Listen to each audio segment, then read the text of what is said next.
This is the newest member of the Jay Feather lineup, and it might be one of the best.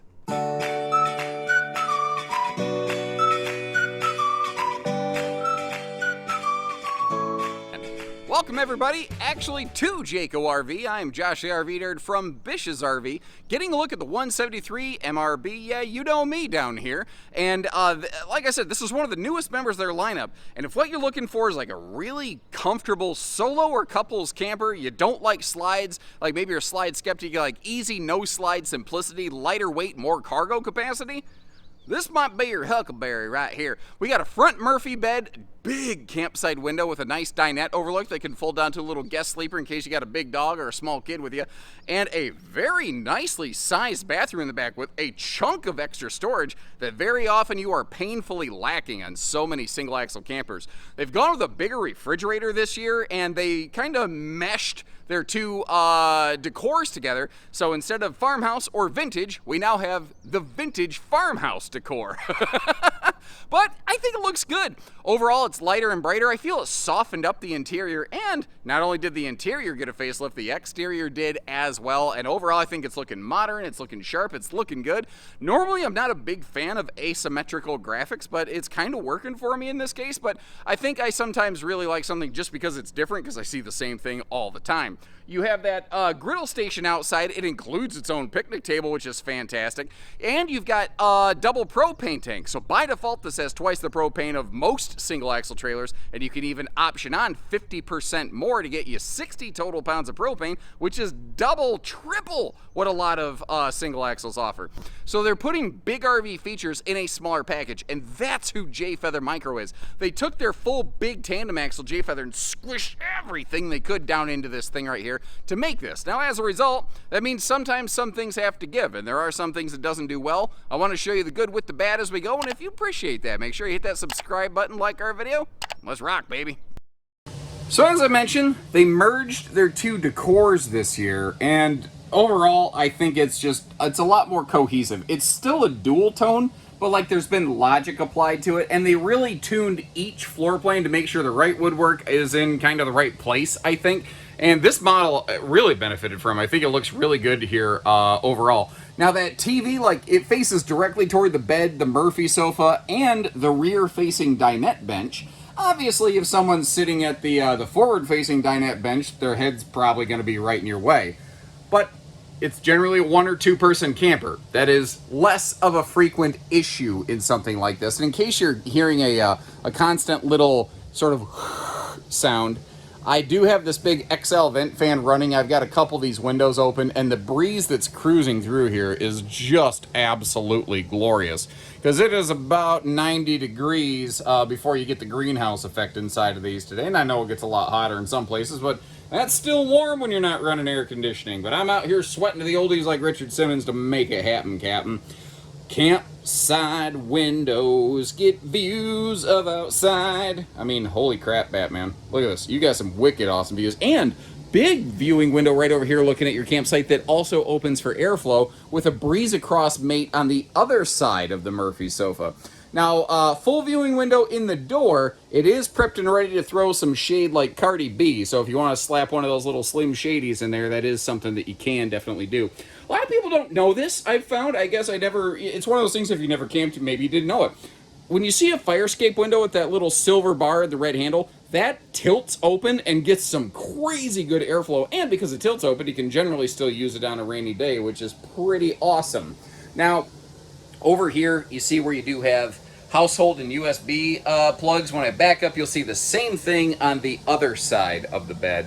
And if you notice below the sofa, that black line with a strap across it, that's an outdoor picnic table. It's included with the RV. I would say you could use it indoors, but I don't think there's really a whole lot of room to be able to do that in here. We are 6.5 foot tall in here, by the way. They do an awesome lighting baggage. And one of the other things that's easy to miss is just the fact that, yeah, you can go through and you can click the lights on and off individually if you want to. But there is just a simple, hey, bam, living room light switch. And look, let me back up. Look at the difference that makes. Even though we have some outside light pollution coming in, bam, like, even on camera, like, it makes a big difference, even broad daylight. But if you are on boondocking kind of limited power supply, you can make sure you're not going to eat your batteries. Now, a countertop extension over here would be really nice, but I also do like how they left us room for like a big wastebasket. But you got to remember the bed's going to fold down over here, so they did need to be a little bit careful about leaving that open. And it's always tricky. When I see a big blank space on a wall like this, I'm like, why didn't they put cabinetry there? But it would start to feel a little bit blocky and kind of in your face as a result a little bit. Well, it looks like I've spun around this thing a couple times by now. I'm going to break into wide angle mode so that we can take a look at the whole Murphy bed situation on this one.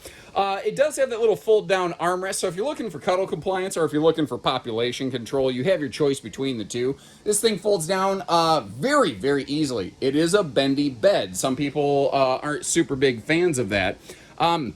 It is a 60 by 75 bed though, so there are some folks who might be a little tall for it. Now, I'm a little bit over 6 foot, and I fit on it head to toes, like almost perfectly. But that's before I shove a pillow above my head and actually slide down a little bit. So my tall frame, my feet probably would be hanging off the bed, and I'd have to be worried about the bed goblin union chewing off my toes in case my feet slipped out from under the sheets. Because as we know, they can rend flesh from bone, the bed goblins that live under your bed. But as long as there's a sheet between you and them, there's some magical thing they can't get through it. I don't know the science behind it. I just know that that's true. The refrigerator, about 20%, 25% bigger this year. They moved up from 8 to 10 plus cubic foot, and that is a 12-volt compressor variety. So you've got more cold storage than you ever had before here, and it looks right, it feels right. I almost didn't notice it at first, and had I not had a lot of experience with J-Feather micros, I might not have picked it up. Now, this is super, super pet-friendly and easy cleaning. You can see how we're carpetless, we're ventless. Your furnace is kind of centrally located here. It's not centrally ducted heat and air, so you may want to leave that bathroom door open sometimes when you're not in a fumigation situation is kind of all I'm saying. One other thing I want to mention, it's going to be easy to screw this up if you're not paying attention. It looks like a central air unit, but it's not centrally ducted. You do have to leave these little fins open, because if you close that, you're basically not going to allow cold air down into the body of the RV. It's just one of those funky little things you might have to pay attention to on here. Your cabinetry, by the way, all pocket screwed, lumber core, if you don't know what that means. It is a real wood core with screws into wood. It's not a stapled particle board fastener. But I want to zero in on this table. I like what they did. I like this a lot.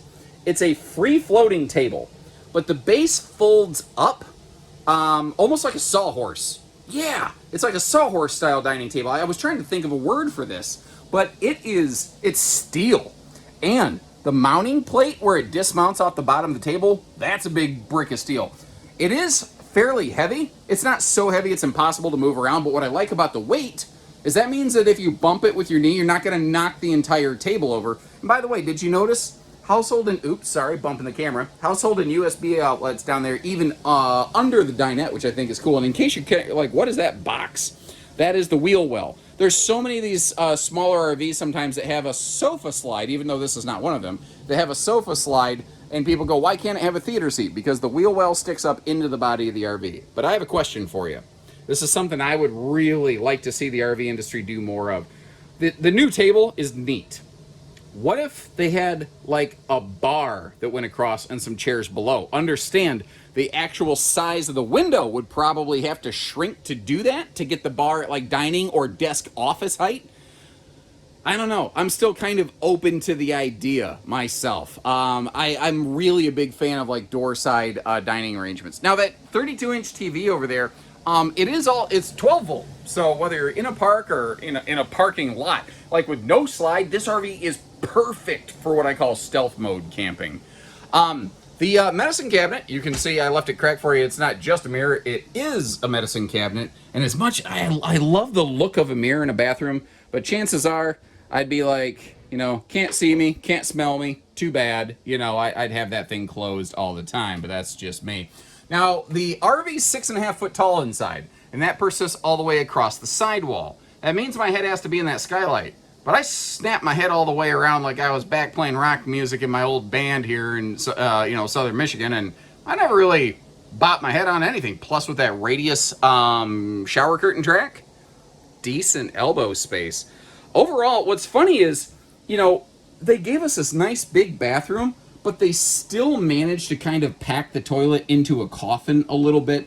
If you see here, I'm a little bit over 6 foot. I'm about 200 plus pounds right now.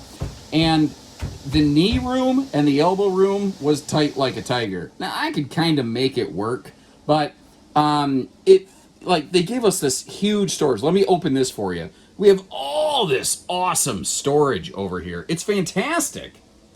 It almost feels like they could have shrunk that back a few inches, though, and we still would have had good storage, and we would have had a little more comfortable space around the toilet. That's a little tweak I would personally like to see them kind of explore. Maybe there's a reason they did what they did, and I don't understand it. I totally respect that.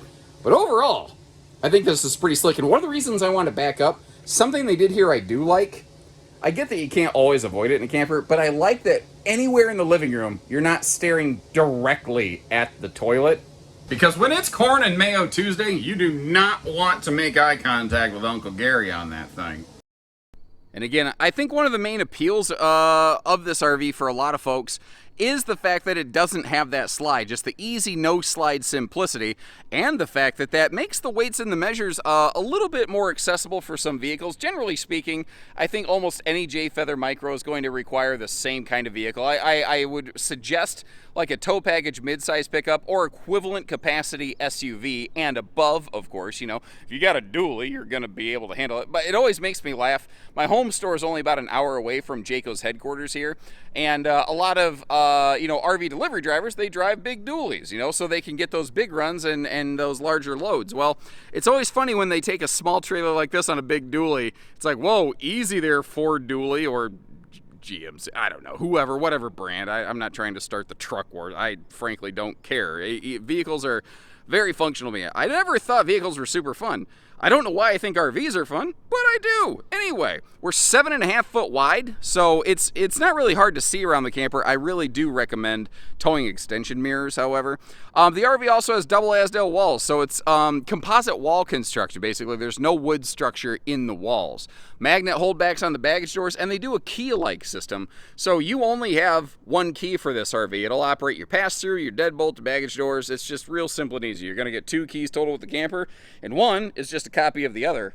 And that is one of the best pass-through compartments I think I've almost ever seen on a single-axle RV. Look at the bottom right of the screen. The marker light right there. You can see how it's prepped and ready for a side view camera, which is kind of a neat thing if that's what you're looking for. The RV being small does not have the opportunity for the world's biggest awning. They did as good as they really could here. Interesting thing on these Feathers, they ride on a little different chassis from most of, frankly, most of the industry. Rather than a Lippert I-beam frame, these are running on a Norco huck-bolted, it's actually a Z chassis. It's the idea, it's basically the same kind of concept as a lot of aircraft skeletal construction, but it's lighter but stronger. And the idea with the huck bolts is when it's all put together, huck bolts, the head of them shears off when they hit the correct tension. So like a worker with an overpowered air gun or something can't overdo it and cause something to crimp, which is kind of the idea. Crimping and crumping, not the same thing, I found out. I really wish somebody would have told me that before I got on the dance floor, but neither here nor there. Tequila said I could dance, and I disagreed. You see the big campsite window? I'm not real in love with how high the outside speakers are, but I gripe about that all the time. Picnic tables included, floated around wherever you want, do a hacksaw, Jim Duggan atomic stomp on this thing, the Randy Savage flying elbow, whatever the case is, It's funny. In my Facebook feed, I'll see those old WWF Legends clips and stuff come up, and it takes me back to my childhood. My member berries start flickering. And now that I'm an adult, I look at a lot of Hulk Hogan's work, and it was not amazing. But dude, he's the Hulkster. I mean, come on. What little kid didn't want to rip their shirt off just like him and, Hulkamania,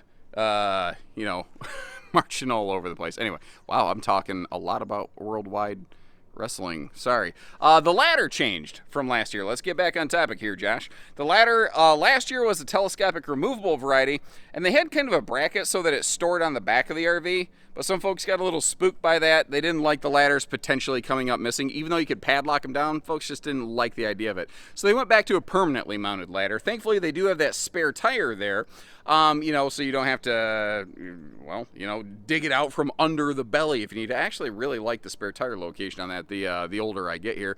We kind of saw a peek of the roof in our floor plan in a flash with the 200-watt solar package now standard. The 400-watt plus inverter package still an available option. That's called Overlander 2. What's known as Overlander 1 is now standard. Tankless on-demand water heater. Nice ground clearance for the sewer outlets. One single sewer outlet, sewer hose caddy holder. Checking all the boxes on a lot of things you want done really, really well. They have some pretty decent holding tank capacities on these also. And the underbelly is fully enclosed. That's something a lot of single axle RVs don't do, nor can they. Trick with a lot of single axle campers, if they try to enclose the belly, but they also want good holding tank capacities, usually the holding tanks are so big that you can't enclose the belly because the tanks stick down below the chassis. So Jayco, they addressed all that. They went with a bigger, heavier chassis, but that's also one of the reasons this RV weighs a little bit more. It allowed them to have big holding tanks and an enclosed belly. It really all is related. So let me know what you think of the new updates on this one. Overall, I think they're going the right direction, but that's my 2 cents. What's your take on the topic?